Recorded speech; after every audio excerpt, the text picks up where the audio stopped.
तुलसी तुलसी सब कहे, तुलसी बन की घास, हो गई कृपा श्री राम की, बन गए तुलसीदास। आज मैं आपको तुलसीदास जी का पावन चरित्र सुनाऊंगी, जो भगवान श्री राम के अनन्य भक्त हैं, जिनको भगवान श्री राम ने एक बार नहीं बल्कि 2 बार साक्षात दर्शन दिए हैं, साथ ही साथ लक्ष्मण जी के भी दर्शन दिए हैं। तो आज हम उन्हीं अनन्य भक्त तुलसीदास जी का पावन चरित्र सुनेंगे।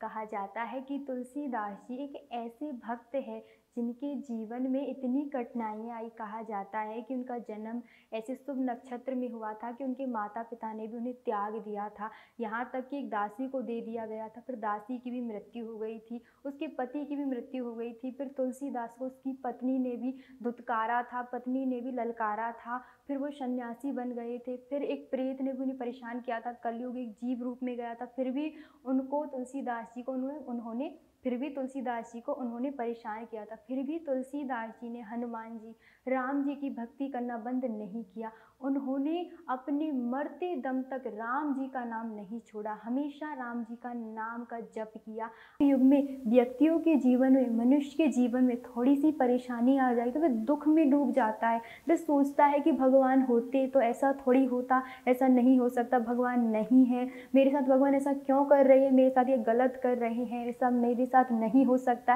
यानी आज के युग में तो लोग भगवान को कोसने लग जाते हैं। लेकिन देखिए आप तुलसीदास जी को, जिनके माता पिता नहीं रहे, जिनको कोई पालने वाला नहीं रहा, जिनको कलयुग ने परेशान किया, एक मनुष्य बन करके आया, जिनको अपनी पत्नी ने ठुकरा दिया, पूरे संसार ने ठुकरा दिया, उनको भगवान श्री राम ने अपने गले से लगाया। एक बार कहा जाता है कि तुलसीदास जी के पास भगवान श्री राम जी आए थे और तुलसीदास जी चंदन घिस रहे थे। तुलसीदास जी को यह पता नहीं था कि राम जी उनके पास आए हैं और वे चंदन घिसने में ही लगे रहे थे। बस वो भगवान को निहार रहे थे, उन्हें पता नहीं था कि ये भगवान है। फिर वो निहारे जा रहे थे, उनको देखे जा रहे थे और भगवान ने उनसे कहा कि बाबा मुझे चंदन लगाना है। लेकिन वो तो भगवान को देखने में इतने मस्त थे, उन्हें पता नहीं था ये भगवान है, फिर भी देखने में इतने मस्त थे कि उन्हें देखते ही चले गए। उन्होंने इस वाणी को नहीं सुना कि राम जी ने उनसे कहा है कि बाबा हमें तिलक लगाना है, बाबा हमें चंदन लगाना है। तो आज हम उन्हीं अनन्य भक्त तुलसीदास जी का पावन चरित्र आपको सुनाएंगे।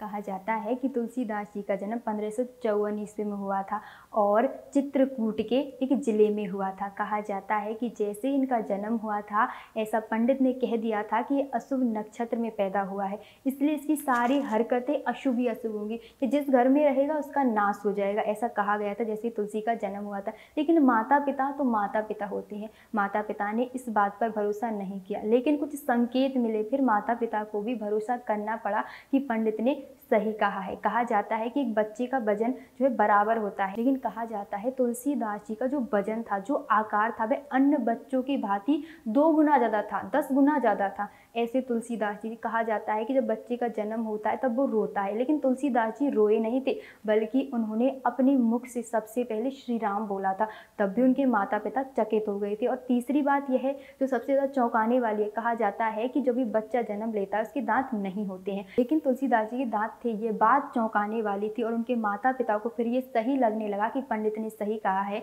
कि इसका जन्म अशुभ नक्षत्र में हुआ है। वो दुखी हो जाते हैं। उनकी माता का नाम है तुलसी देवी और तुलसीदास जी के पिता का नाम है आत्मराम। आत्मराम कहते हैं मेरे बेटे का क्या होगा, ऐसे जीवन कैसे व्यतीत कर पाए, वो दुखी हो जाते हैं। तुलसी देवी बहुत दुखी हो जाती है, लेकिन कहा जाता है कि तुलसी देवी के घर में एक दासी रहती थी, वह दासी आज ससुराल जा रही थी, तो उसी दासी को तुलसीदास को तुलसी देवी ने दे दिया और कहा कि तुम ही इसका पालन पोषण करना। कहा जाता है कि विधि का कुछ और ही विधान था। जैसे ही चुनिया तुलसी देवी से तुलसीदास को लेकर के अपने ससुराल जाती है तो उसके पति की मृत्यु हो जाती है।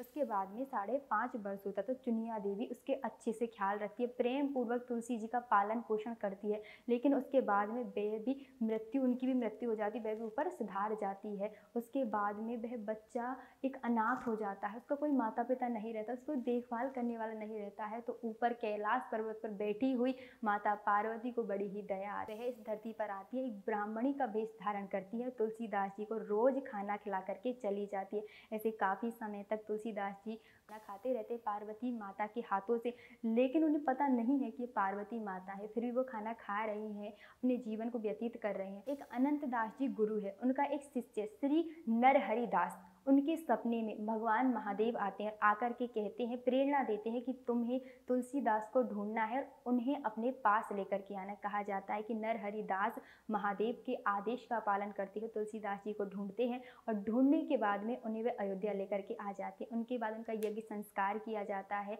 फिर भी तुलसीदास जी आज सभी को चौंका देते हैं। कहा जाता है कि तुलसीदास जी को नरहरि दास ने एक नाम दे दिया था, राम बोला। तुलसीदास जी ने बदलकर क्या नाम दे दिया था, राम बोला। उसके बाद में ऐसी एक घटना घटी जिसे सुनकर के आप भी चौंक जाओगे। कहा जाता है कि किसी ने भी अभी तो उसे 5 वैष्णवों के जो गुण होते हैं उनसे दीक्षित भी नहीं किया था, राम नाम से दीक्षित नहीं किया था, फिर भी ना ही तो उन्हें गायत्री मंत्र सुनाया गया था, कोई भी मंत्र नहीं सुनाया गया था, लेकिन फिर भी उन्होंने आज सभी को चौंका दिया, सारी सभा को चौंका दिया था। कहा जाता है कि उन्होंने किसी से नहीं सुना था गायत्री मंत्र, उन्होंने बिना देखे, बिना सुने, किसी से बिना सीखे आज पहली बार गायत्री मंत्र बोल दिया था। इसे देख करके सारे लोग चिंतित हो जाते हैं, सारे लोग ये सोचते हैं कि ये कैसा व्यक्ति है जिसने आज तक किसी से गायत्री मंत्र नहीं सुना, आज तक इसको हमने कोई गायत्री मंत्र नहीं, अभी तो दीक्षा लेने के लिए आया, इसने गायत्री मंत्र भी बोल दिया। सभी देख करके बहुत ही चिंतित हो जाते हैं, बहुत ही भयभीत हो जाते हैं कि तो एक चमत्कारी बच्चा है। उसके बाद में श्री नरहरि दास जो है वैष्णवों के उसके बाद में श्री नरहरि दास जो है वे वैष्णवों के 5 गुण होते हैं, वैष्णवों के 5 संस्कार होते हैं, वो देते हैं किनको, तुलसीदास जी को। उसके बाद में राम जी का गुरु मंत्र उन्हें दे दिया जाता है। उसके बाद में पूरे राज्य में प्रचार हो जाता है कि तुलसीदास एक प्रखर बुद्धि वाला है। क्यों? क्योंकि पहली बात उन्होंने गायत्री मंत्र बोल दिया था, दूसरी बात कहा जाता है कि वो जो भी बात सुन लेते थे ना उसे कंठस्थ कर लेते, कंठस्थ करने के बाद में जो भी पूछता था उसे सुना देते थे। तो ऐसी उनकी प्रखर बुद्धि की पूरे संसार में, पूरे राज्य में प्रशंसा हो रही थी। एक बार नरहरि दास तुलसीदास जी को सूकर क्षेत्र सोरू लेकर के पहुंच गए और वहां पर उन्होंने उनको राम कथा सुनवाई थी। उसके बाद में उन्होंने सोचा कि क्यों ना तुलसीदास को वेदों का भी अध्ययन दे दिया जाए। तो कहा जाता है कि वेदों के अध्ययन को देने के लिए एक गुरु वो चुनते हैं। शेष सनातन जो गुरु है वह तुलसीदास जी को वेदों का अध्ययन देते हैं। 15 वर्ष तक वो वेदों का अध्ययन सीखते हैं, फिर वहां से नरहरि दास चले जाते हैं। जैसे ही वह वेदों का अध्ययन पूरा हो जाता है तुलसीदास जी का, जैसे ही तुलसीदास जी का वेदों का अध्ययन पूरा हो जाता है तो उनकी जो आसक्ति वो संसार की तरफ बढ़ जाती है, उनका मन करता है उनके घर जाए। तो कहा जाता है जैसे 15 वर्ष का अध्ययन उनका पूरा होता है, उनके घर जाते हैं, घर जा कर के देखते हैं तो सारा परिवार नष्ट हो गया। क्यों हो गया परिवार नष्ट? सारे परिवार की मृत्यु हो गई है। तो वे सभी का जाकर के श्राद्ध इत्यादि करते हैं। उसके बाद में वो राम कथा का पूरे साम्राज्य में प्रचार करने में लग जाते हैं। उसके बाद में गुरु जो है उनको आदेश देते हैं कि तुम अब शादी कर लो। तो कहते हैं कि रत्नावली नाम की एक सुंदर कन्या से तुलसीदास जी का विवाह हो जाता है और वह अपनी पत्नी को इतने आसक्त हो जाते हैं, भगवान को भी भूल ही गए हैं।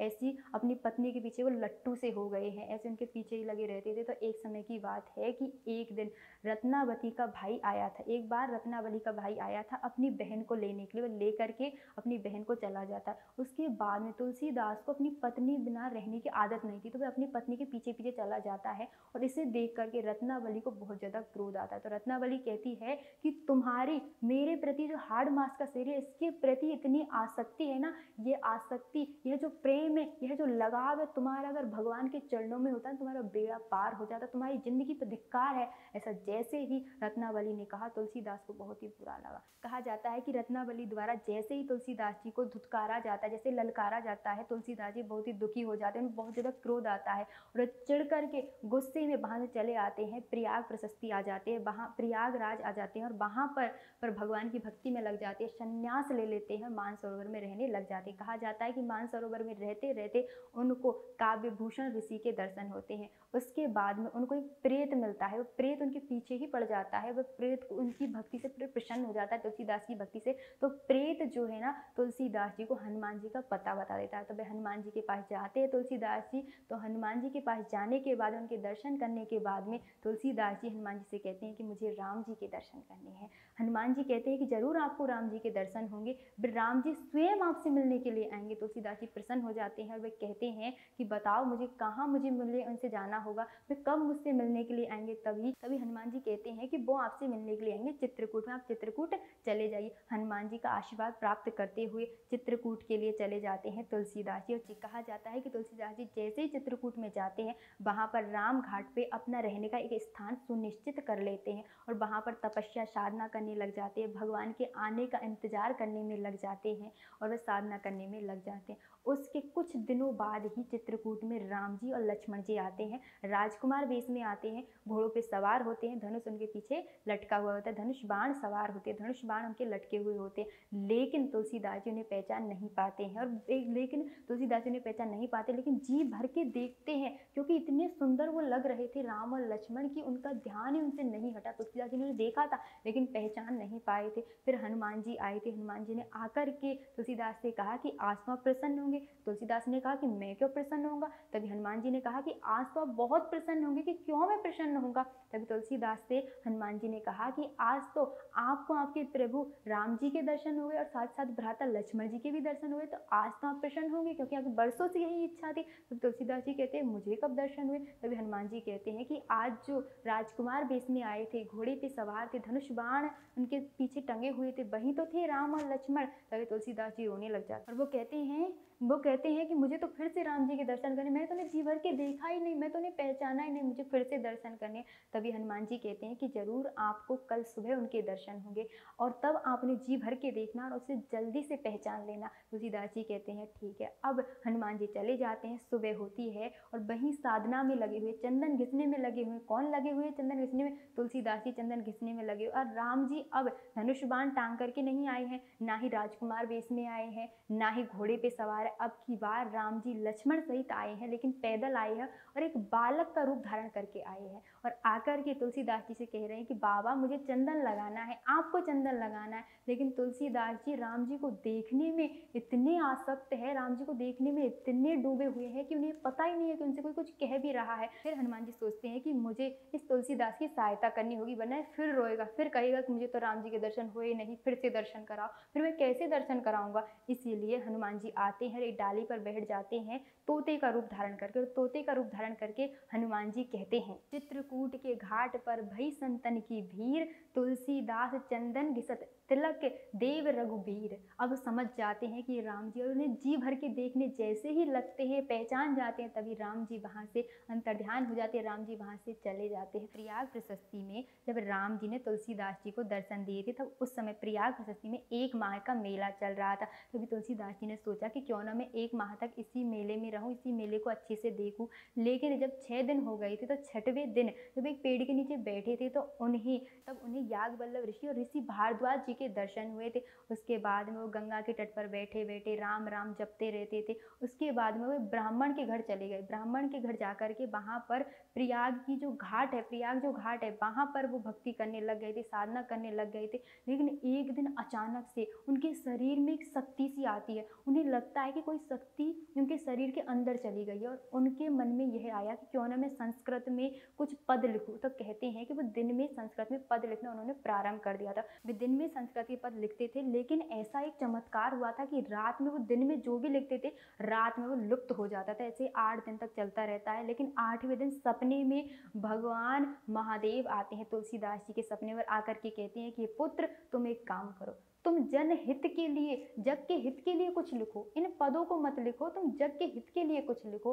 तभी तुलसीदास जी अपने नेत्र खोलते हैं। नेत्र खोलते हैं तो सामने साक्षात महादेव खड़े हैं और वह तुलसीदास जी बड़े ही प्रसन्न हो जाते हैं और साष्टांग दंडवत प्रणाम करते हैं महादेव जी को। कहते हैं कि मैं तो आज धन्य हो गया, मैं तो आज धन्य हो गया। बड़े ही दयालु है महादेव जी। वो दर्शन दिए और उन्होंने कहा, फिर से कहा तुलसीदास जी से महादेव जी ने, मैं तुमसे कह रहा हूँ कि तुम जग के कल्याण के लिए कुछ लिखो, जग के कल्याण के लिए कुछ लिखो। तो जैसे ही महादेव जी चले जाते, सुबह होती है। सुबह होते ही तुलसीदास जी को ये ध्यान में आ जाता है कि महादेव जी ने उनसे कहा था कि जग के कल्याण के लिए कुछ लिखना है। जग के कल्याण के लिखने के लिए क्या लिखूं? तो उन्होंने सोचा कि क्यों ना मैं रामचरितमानस लिखूं। रामचरितमानस लिखूंगा तो लोग राम की कथा को सुनेंगे और बड़े ही प्रसन्न होंगे और उनका कल्याण होगा। जग कल्याण के लिए ही तो महादेव ने मुझसे बोला है। तो वे रामचरितमानस को लिखना प्रारंभ कर दिया। कहा जाता है कि 1631 में रामनवमी के दिन वही नक्षत्र, वही ग्रह जो राम जी के त्रेता युग में जन्म लेते समय थे, वही नक्षत्र, वही ग्रह में तुलसीदास जी रामचरितमानस को लिखना आरंभ कर देते। 2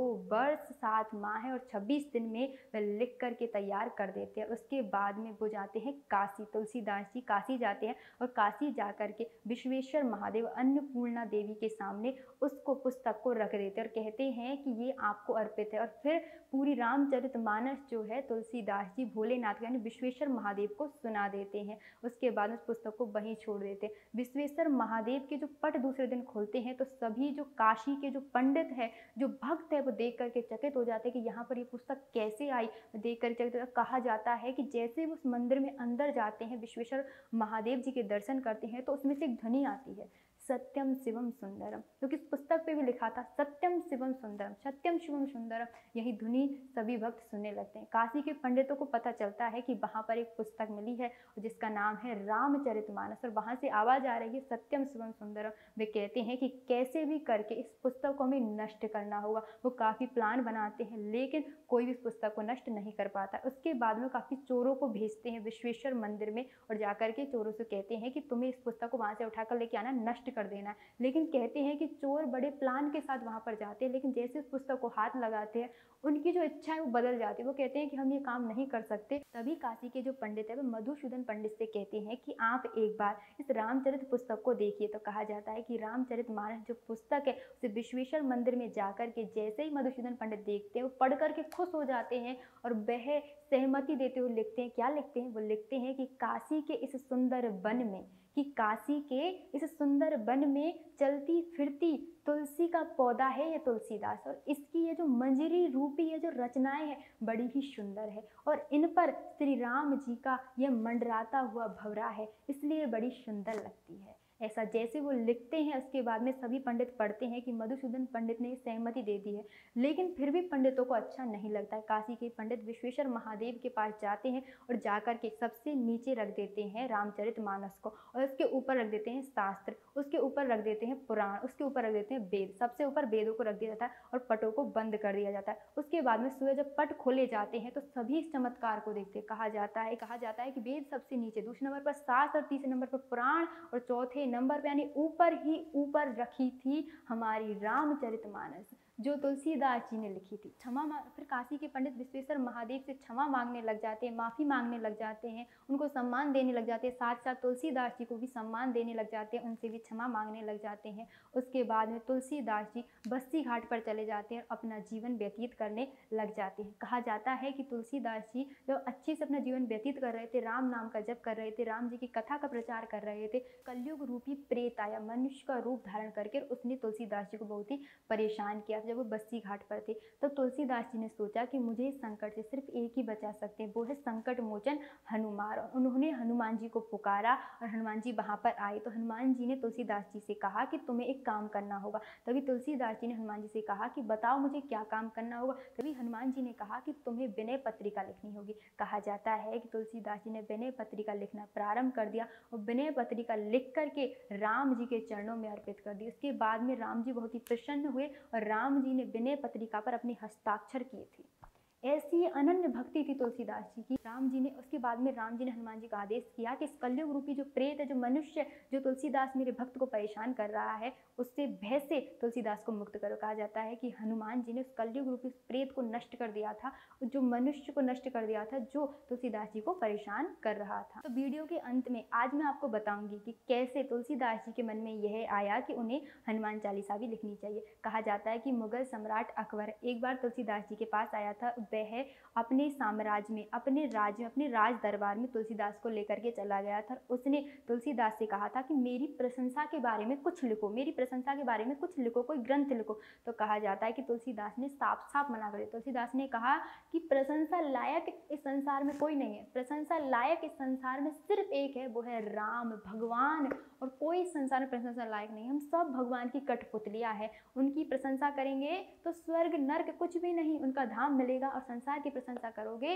तो नर्क मिलेगा। संसार की प्रशंसा नहीं करनी है, प्रभु की प्रशंसा करनी है। ऐसे जैसे ही अकबर के सामने तुलसीदास बोलता है, अकबर को बहुत ही क्रोध आ जाता है। अकबर कहता है कि इस तुलसीदास को, इस सन्यासी को जो है ना, कारागार में डाल दिया जाए। कहा जाता है कि तुलसीदास को कारागार में डाल दिया जाता है। अब तुलसीदास जी सोचते हैं कि मुझे संकट से कोई नहीं बचा सकता, सिर्फ हनुमान बचा सकते हैं, सिर्फ हनुमान जी बचा सकते हैं। कहा जाता है कि पहले दिन से ही 40 दिन तक वो कारागार में रहते। पहले दिन से वो हनुमान चालीसा लिखना प्रारंभ कर देते, 40 दिन तक हनुमान चालीसा लिखते हैं। उसके बाद में कहा जाता है कि बंदरों के झुंड ने अकबर के महल पर आक्रमण कर दिया और उससे काफ़ी नुकसान हुआ था, जिससे मंत्री जो है राजा से कहते हैं, यानी अकबर से कहते हैं कि अब इस तुलसीदास को छोड़ दिया जाए। कि मंत्रियों की इच्छा अनुसार अकबर तुलसीदास को छोड़ देते हैं। और फिर अंत में आपसे मैं वही कहूँगी जो मैंने प्रारंभ में कहा था कि तुलसी तुलसी सब कहे, तुलसी बन की घास, हो गई कृपा श्री राम की, बन गए तुलसीदास। जब प्रभु की कृपा एक मनुष्य पर होती है तो कुछ भी कर सकता है। आज मैं उन अनन्य भक्त तुलसीदास जी को कोटि कोटि प्रणाम करती हूँ